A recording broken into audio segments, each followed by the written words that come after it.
Hello and welcome to today's LOL Esports Round Up, where we cover the news from the last few days. I know I haven't put up one of these videos in a few days, so I continue to push back my minor region video because the other one didn't do that well. So the news, the big things, obviously this varies in how much people care about, each thing, but it's kind of the big news in my opinion. So EG has decided Kelsey Moser will become their head of coaching staff, which is the role Peter Dunn had before. She has been with 100 Thieves and EG in the past, as well as H2K. With H2K, I believe they're credited with being the coach on the staff, according to Leaguepedia, and they struggled that split, but that was many years ago. Over the last few years, they've been with Riot, as well as, coaching 100 Thieves Academy, 100 Thieves Next, helping EG build their infrastructure. So coming back, it makes sense. They went 20-16 with 100 Thieves, I believe, in the year 2020. We'll see how that goes. I've seen rumors of who they may have as their head coach, but it's not official according to Leaguepedia. And if it's not official there, I'm not even going to bother talking about it. As far as EG's moves, they have allowed Impact to walk and CRTTY to walk. I figured CRTTY was allowed to walk with trying out for TL Academy. I figured that was a thing. Impact hitting free agency at the end of this week, not week, but this weekend, and I think tomorrow, Tuesday's the opening of free agency. I may do a special thing for that. I'm not sure.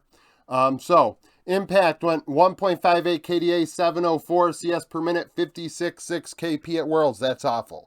7 CS per minute, it's awful. You're losing lane hard. Impact did struggle at times. I remember that Maokai game being absolutely terrible. EG did not have a good run. Sure, they beat Mad Lions 3-0, but that was the only bright spot. Really did not. You beat G2 as well. Got that monkey off your back, but at the same time, the growth from MSI to Worlds was not as evident as one would hope, and that has a lot to do with probably Cowrie having to play for Danny. Now, Danny might not even be playing at all. I've seen rumors of who will be replacing them. So that's the thing. Impact also had a 15-1 kill share, 20% gold share, 5 champions in 6 games. Not all that great. CRTTY in Academy, 219 KDA, 795 CS per minute, 54.4 KP. Also struggling. Below 8 is not good. In top lane, I believe you need to be 8 or better. Obviously, 795, I'm cutting it close. But the point kind of remains, I feel like if you're not dominating Academy or Amateur, you're not ready for a promotion. There are different types of players, of course, but you need to be winning your lane to really give me the vibe that you're ready to be promoted. And 795 across 36 games, you'd want that to be 825, 83 or higher in the Academy League. 23-3 kill share, 21-8 gold share, 17 champions in 36 games, a massive champion pool. It's almost like you'd want to take that champion pool and consolidate it into 8 to 10 champions and get really proficient at them. I've seen CRTTY playing Champions Queue, a lot of Fiora and Aatrox, if I recall correctly, but the fact of the matter is you have to, on stage, if you're playing 17 champions, you can't be losing lane on a lot of them. Damwon KIA, they would allow DuckDom to walk. He had a 517 517 KDA, 886 CS per minute, 68.4 KP, 31 kill share, 24.4 gold share, 5 champions of 12 games at Worlds. All those stats were World stats, so 886, is that great? No. I had them as my third ranked LCK, third ranked Worlds 80 carry. I think a lot of people could have picked whoever the hell they wanted in that one. That drew the most ire, but if it's a third place, I could really, it's whatever. DuckDom and Kellen were definitely the weak spot of Damwon KIA, and I could have, that was coming from a mile away. Kellen had some problems throughout summer. DuckDom had problems as well. This is not a shock to me. Rahel behind them, or Rahel, I thought that they were very talented based on the stats. They looked like a really good player that should have earned a promotion, in my opinion, between spring and summer.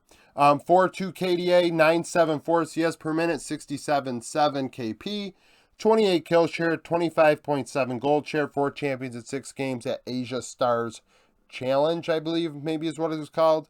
This was the top LDL, LCK teams, maybe even VCS, PCS, I'm not sure about that. But, you know, mini worlds tournament or tournament for the academy teams. And they did a great job. Based, like, similar to how I was just talking about CRTTY and top lane. You have to dominate that level of competition and give me a vibe like, oh, you're ready. And I think Rahil's ready. I thought that they should have been on the team this year. Really, really good player. LCK has went to double elim, so if you want to look that up, you can. Double elim's pretty self-explanatory. Ground Zero bought out Orders or Team Orders LCO spot. So that's the thing. Order is now gone. They're MSI representatives from Australia.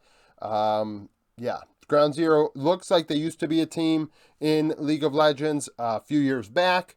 We're going to skip around for a second to just segue. LCO and PCS have merged a bit. LCO no longer has a slot for Worlds or MSI, I believe. It's both. Their top 2 finishers will be allowed to go join the PCS playoffs and play in the PCS playoffs to determine World slots and MSI slots. At least that's, you know, the vibe I'm getting from the basic understanding of it. More regional news.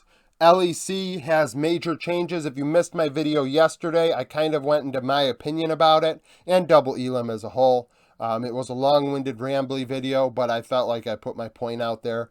So if you want to learn more about that, you can, as well as look up other content to get a better idea, because I did not touch on all aspects of the LEC schedule. They're doing 3 seasons now instead of 2. How they're determining MSI, how they're determining Worlds, all that stuff I really didn't talk about. I more so talked about just the nature of the single round robin format. The going from 10 teams to 8 teams, talked about their best of 3, best of 5 inclusions that they're doing. I think there's some good things and some bad things about this. Obviously, it's good to go in some sort of direction and try and get more best of 3s, best of 5s, but I think that there are some fundamental concerns I have with it. So if you want to watch a video, you can. Another European thing, so we're once again jumping around. TCL, no longer a thing. TCL, well, I guess it's a thing, but the TCL has been relegated to a European regional league, which means they lost their world slot and MSI slot. TL has signed Marin to be their head coach. Marin has no coaching experience on his docket officially, is a former world champion with T1 from 2015, so that's a thing. Reports are they're going with an all-Korean roster. We'll see what the roster ends up being officially this week. And then lastly, amateur-wise, Nest 2022 ended, I believe, this morning. EDG Youth would beat FPX in a best of 3 to win Nest. And DRX Academy was able to beat Damwon KIA in the finals of the LCK Academy Championship Series, I believe it was called. So DRX are able to win at 2 levels of competition, which is good for them. Not only are they showing that they have high-level talent at the top, but they also have high-level talent in the framework of their team and the foundation of their team, which is your prospects and your youth going forward, the future.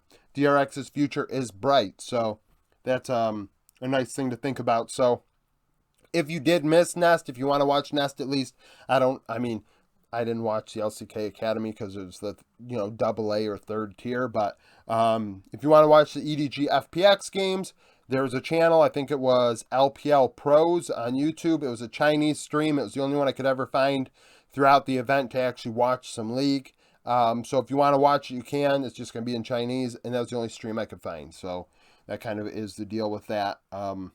So that's the news for the day. If you liked the video, like it, subscribe to the channel for daily League of Legends content. Follow me on Twitter, join the Discord, become a YouTube member. That keeps the channel alive. In the last couple days, I've had a couple people help me out and support the channel. That's the only way this channel is going to stay alive. I'm teetering on the point of if I even get paid this month because there's a payment threshold. So, that is a deal. So if you like this video, share it, and thank you for watching.